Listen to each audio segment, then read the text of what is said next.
उत्पत्ति अध्याय 47 कुल पद 31। तब यूसुफ ने फिरौन के पास जाकर यह समाचार दिया कि मेरा पिता और मेरे भाई और उनकी भेड़ बकरियां, गाय बैल और जो कुछ उनका है सब कनान देश से आ गया है, और अभी तो वे गोशेन देश में हैं। फिर उसने अपने भाइयों में से 5 जन लेकर फिरौन के सामने खड़े कर दिए। फिरौन ने उसके भाइयों से पूछा, तुम्हारा उद्यम क्या है? उन्होंने फिरौन से कहा, तेरे दास चरवाहे हैं और हमारे पुरखा भी ऐसे ही रहे। फिर उन्होंने फिरौन से कहा, हम इस देश में परदेशी की भांति रहने के लिए आए हैं, क्योंकि कनान देश में भारी अकाल होने के कारण तेरे दासों को भेड़ बकरियों के लिए चारा ना रहा, सो अपने दासों को गोशेन देश में रहने की आज्ञा दे। तब फिरौन ने यूसुफ से कहा, तेरा पिता और तेरे भाई तेरे पास आ गए हैं और मिस्र देश तेरे सामने पड़ा है। इस देश का जो सबसे अच्छा भाग हो उसमें अपने पिता और भाइयों को बसा दे, अर्थात वे गोशेन ही देश में रहें। और यदि तू जानता हो कि उनमें से परिश्रमी पुरुष हैं तो उन्हें मेरे पशुओं के अधिकारी ठहरा दे। तब यूसुफ ने अपने पिता याकूब को ले आकर फिरौन के सम्मुख खड़ा किया, और याकूब ने फिरौन को आशीर्वाद दिया। तब फिरौन ने याकूब से पूछा, तेरी अवस्था कितने दिन की हुई? याकूब ने फिरौन से कहा, मैं तो 130 वर्ष परदेशी होकर अपना जीवन बिता चुका हूं। मेरे जीवन के दिन थोड़े और दुख से भरे हुए भी थे, और मेरे बाप दादे परदेशी होकर जितने दिन तक जीवित रहे उतने दिन का मैं अभी नहीं हुआ। और याकूब फिरौन को आशीर्वाद देकर उसके सम्मुख से चला गया। तब यूसुफ ने अपने पिता और भाइयों को बसा दिया, और फिरौन की आज्ञा के अनुसार मिस्र देश के अच्छे से अच्छे भाग में, अर्थात रामसेस नाम देश में भूमि देकर उनको सौंप दिया। और यूसुफ अपने पिता का और अपने भाइयों का और पिता के सारे घराने का एक एक के बाल बच्चों के घराने की गिनती के अनुसार भोजन दिला दिलाकर उनका पालन पोषण करने लगा।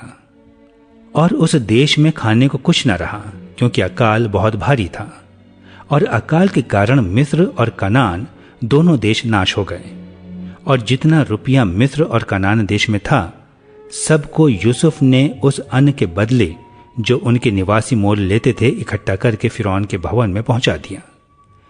जब मिस्र और कनान देश का रुपया चुक गया, तब सब मिस्री यूसुफ के पास आकर कहने लगे, हमको भोजन वस्तु दे, क्या हम रुपये के ना रहने से तेरे रहते हुए मर जाएं?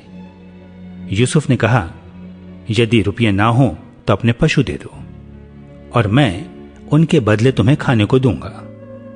तब वे अपने पशु यूसुफ के पास ले आए, और यूसुफ उनको घोड़ों, भेड़ बकरियों, गाय बैलों और गधों के बदले खाने को देने लगा।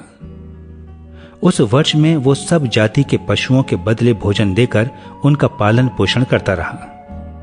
वो वर्ष तो यूं कट गया।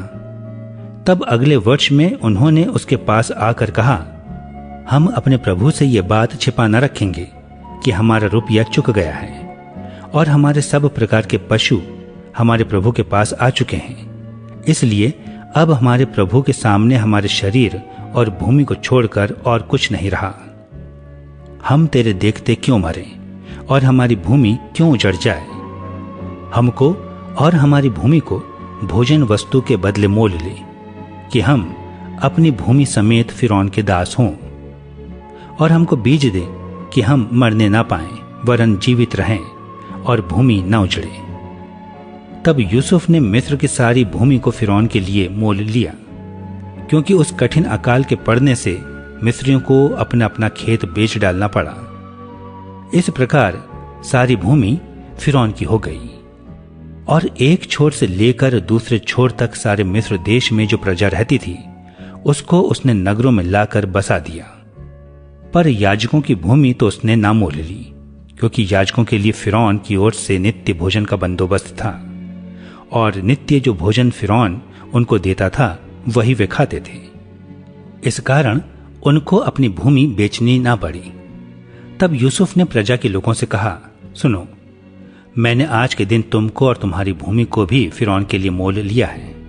देखो, तुम्हारे लिए यहाँ बीज है, इसे भूमि में बो, और जो कुछ उपजे उसका पंचमांश फिरौन को देना, बाकी 4 अंश तुम्हारे रहेंगे, और तुम उसे अपने खेतों में बो और अपने अपने बाल बच्चों और घर के और लोगों समेत खाया करो। उन्होंने कहा, तूने हमको बचा लिया है, हमारे प्रभु के अनुग्रह की दृष्टि हम पर बनी रहे और हम फिरौन के दास होकर रहेंगे। सो यूसुफ ने मिस्र की भूमि के विषय में ऐसा नियम ठहराया जो आज के दिन तक चला आता है कि पंचमांश फिरौन को मिला करे। केवल याजकों ही की भूमि फिरौन की नहीं हुई, और इस्राएली मिस्र के गोशेन देश में रहने लगे और वहां की भूमि को अपने वश में कर लिया और फूले फले और अत्यंत बढ़ गए। मिस्र देश में याकूब 17 वर्ष जीवित रहा। इस प्रकार याकूब की सारी आयु 147 वर्ष की हुई। जब इस्राएल के मरने का दिन निकट आ गया, तब उसने अपने पुत्र यूसुफ को बुलवाकर कहा, यदि तेरा अनुग्रह मुझ पर हो तो अपना हाथ मेरी जांघ के तले रखकर शपथ खा कि मैं तेरे साथ कृपा और सच्चाई का ये काम करूंगा कि तुझे मिस्र में मिट्टी ना दूंगा। जब तू अपने बाप दादों के संग सो जाएगा, तब मैं तुझे मिस्र से उठा ले जाकर उन्हीं के कब्रिस्तान में रखूंगा। तब यूसुफ ने कहा, मैं तेरे वचन के अनुसार करूंगा। फिर उसने कहा, मुझसे शपथ खा। सो उसने उससे शपथ खाई। तब इस्राएल ने खाट के सिरहाने की ओर सर झुकाया।